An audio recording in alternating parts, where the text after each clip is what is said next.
কখনো আকাশ বেয়ে চুপ করে যদি নেমে আসে ভালোবাসা খুব ভোরে, চোখ ভাঙা ঘুমে তুমি খুঁজো না আমায়, আশেপাশে আমি আর নেই।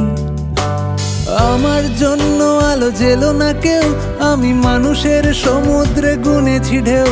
এই স্টেশনের চত্বরে হারিয়ে গেছি, শেষ ট্রেনে ঘরে ফিরবো না না না না না না না না না না না। এই জাহাজ মাস্তুল ছাড়খার, তবু গল্প লিখছি পাঁচবার। আমি রাখতে চাই না আর তার কোনো রাত দুপুরের আবদার, তাই চেষ্টা করছি বারবার সাঁতরে পার মজা।